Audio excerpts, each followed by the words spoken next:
नमस्कार दोस्तों, खबर बहुत बड़ी है और इस खबर से भारतीय राजनीति में जबरदस्त भूचाल आ गया है। राहुल गांधी को आपराधिक मानहानि के एक मामले में 2 साल की सजा सुनाई गई है। साल 2019 में जब लोकसभा चुनाव हो रहे थे, तब कोलार में दिए गए अपने भाषण में उन्होंने मोदी सरनेम के बारे में एक टिप्पणी की थी।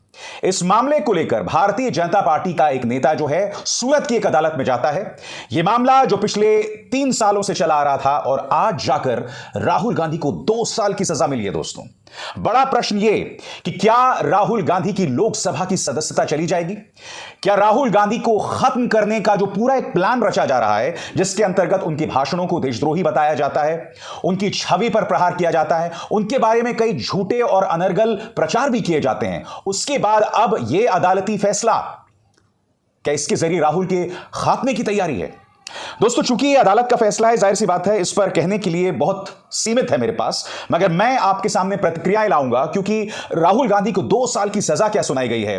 अरविंद केजरीवाल तक ने इसमें टिप्पणी दी, मगर सबसे पहले मैं आपको सुनाने वाला हूं कि राहुल गांधी और उनकी बहन प्रियंका गांधी वाड्रा ने क्या कहा है। आपकी स्क्रीन पर राहुल गांधी की प्रतिक्रिया। राहुल गांधी ने महात्मा गांधी के एक बयान का जिक्र करते हुए क्या कहा है, आपकी स्क्रीन पर। मेरा धर्म सत्य और अहिंसा पर आधारित है। सत्य मेरा भगवान है, अहिंसा उसे पाने का साधन। महात्मा गांधी। दोस्तों, वैसे तो जब भी किसी विपक्ष के नेता पर निशाना साधा जाता है तो विपक्ष बटा हुआ दिखाई देता है, मगर अरविंद केजरीवाल इस मुद्दे पर सामने आए हैं और उन्होंने राहुल गांधी का समर्थन किया है। उनका क्या बयान है दोस्तों, आपके स्क्रीन पर। गैर बीजेपी नेताओं और पार्टी पर मुकदमे करके उन्हें खत्म करने की साजिश हो रही है। हमारा कांग्रेस से मतभेद है, मगर राहुल गांधी जी को इस तरह मानहानि मुकदमे में फंसाना ठीक नहीं है। जनता और विपक्ष का काम है सवाल पूछना। हम अदालत का सम्मान करते हैं, मगर इस निर्णय से असहमत हैं।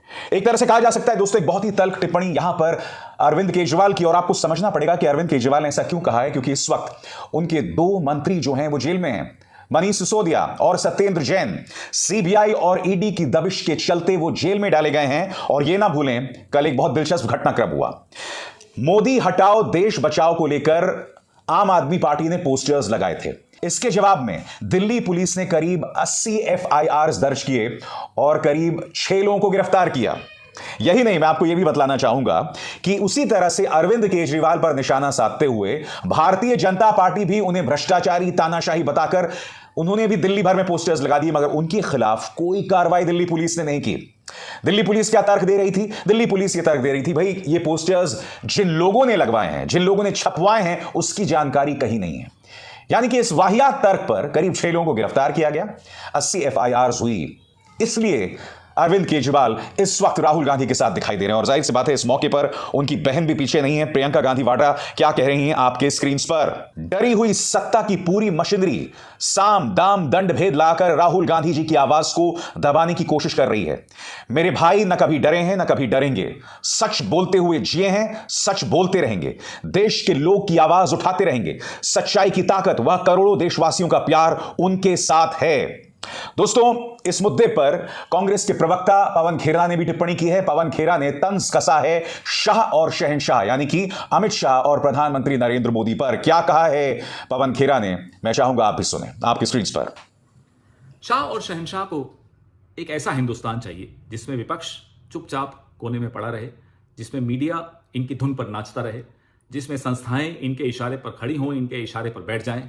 लेकिन राहुल गांधी इनसे इनका ये ख्वाब पूरा नहीं होने देगा। राहुल गांधी सवाल पूछ रहा है, राहुल गांधी कठिन सवाल पूछ रहा है। राहुल गांधी के सवालों का जवाब न शाह के पास है, न शहंशाह के पास है, न उनके किसी और वजीर के पास है। इसलिए सुबह से शाम तक षड्यंत्र रचते हैं कि कैसे राहुल गांधी की आवाज बंद की जाए, कैसे उसे चुप कराया जाए। राहुल गांधी चुप नहीं होने वाला, राहुल गांधी सवाल उठाता रहेगा। इस खूबसूरत मुल्क को बचाने की लड़ाई न कल शुरू हुई न कल खत्म हो जाएगी, ये चलती रहेगी और हम लड़ते रहेंगे, हम सवाल उठाते रहेंगे। हमें हिंदुस्तान से इश्क है, और जॉन एलिया कहते थे, यह तो बस सर ही मांगता है मियां, इश्क पर करबला का साया है। हमें हिंदुस्तान से इश्क है, हम सवाल उठाते रहेंगे, आप हमें चुप नहीं करा पाएंगे। जय हिंद। और दोस्तों, जाहिर सी बात है इस मुद्दे को लेकर भारतीय जनता पार्टी भी उग्र हो गई है। देश के लॉ मिनिस्टर किरण रिजिजू, जिन्होंने रिटायर्ड जजों को भारत विरोधी बताया था, जो लगातार सुप्रीम कोर्ट पर दबाव बनाने की कोशिश करते रहते हैं, उन्होंने कहा है कि अब मौका आ गया है कि राहुल गांधी पूरे देश से माफी मांगे। उनकी प्रतिक्रिया आपके स्क्रीन पर। राहुल गांधी जो भी बोलते हैं उससे सिर्फ नुकसान ही होता है। उनकी पार्टी को तो नुकसान होता ही है, यह देश के लिए भी अच्छा नहीं है। कांग्रेस के कुछ नेताओं ने आज भी मुझे बताया कि राहुल गांधी के रवैये से सब खराब हो गया, उनकी पार्टी भी डूब रही है। यह है किरण रिजिजू का बयान। और बहती गंगा में हाथ बिहार से पार्टी के नेता सुशील मोदी भी धो रहे हैं, उनका बयान आपके स्क्रीन पर। मैं सूरत कोर्ट के फैसले का स्वागत करता हूं। मैं भी मोदी हूं। मैंने राहुल गांधी के बयान को सुनने पर अपमानित महसूस किया था। मैंने भी राहुल गांधी के खिलाफ एक मानहानि का मुकदमा पटना के कोर्ट में दर्ज कराया है। मुझे उम्मीद है कि पटना के कोर्ट में मुझे न्याय मिलेगा। इसका अर्थ क्या हुआ दोस्तों?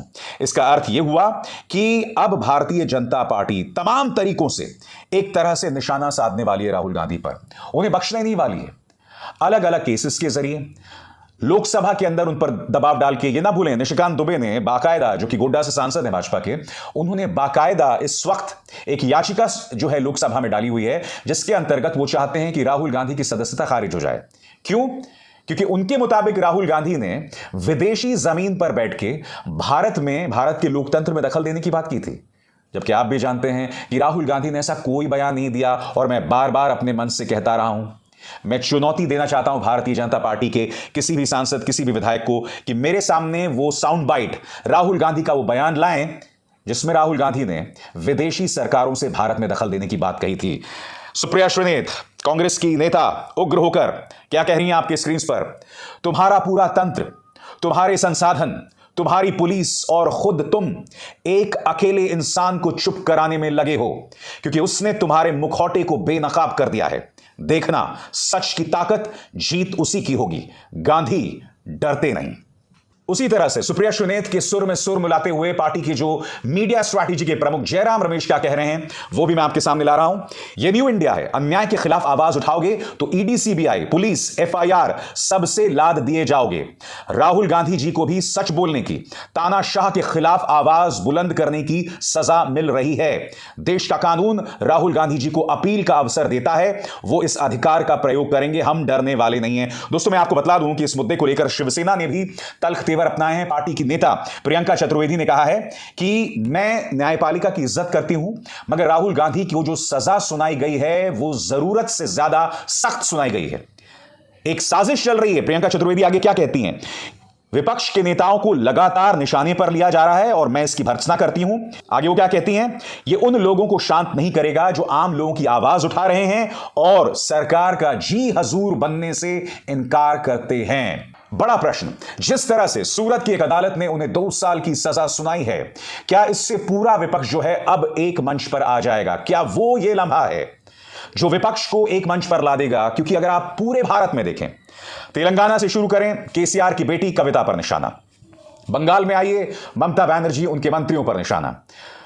अगर आप महाराष्ट्र की तरफ जाएं तो वहां पर भी आपने देखा ईडी के जरिए एक सरकार को गिराया जाता है और जो तमाम शिवसेना के विधायक जिन पर ईडी ने केसेस किए हुए थे वो शामिल हो जाते हैं एकनाथ शिंदे के साथ, भाजपा के साथ। उनके सारे केसेस रफू चक्कर हो जाते हैं।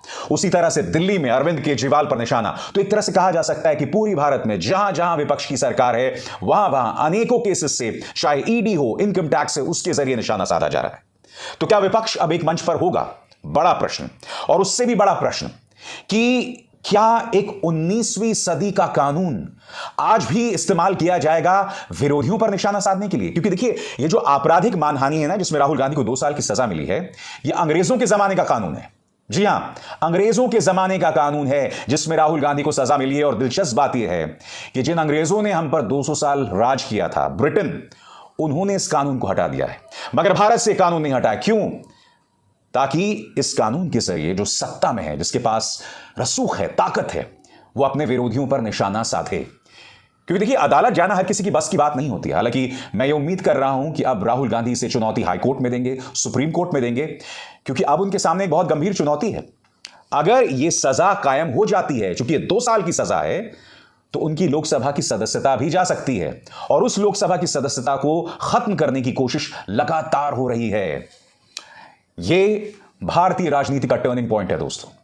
मैं नहीं जानता हूं कि इसका क्या परिणाम होने वाला है। मैं नहीं जानता हूं कि जनता के मन में इस घटनाक्रम को लेकर क्या होने वाला है, क्योंकि यकीनन जो इस वक्त भाजपा के कट्टर समर्थक हैं वो इस मुद्दे को लेकर ताली बजा रहे होंगे। मगर आज यह हमें सवाल खुद से पूछना है कि इतिहास में आपराधिक मानहानि को लेकर किसे इस तरह की गंभीर सजा सुनाई गई है?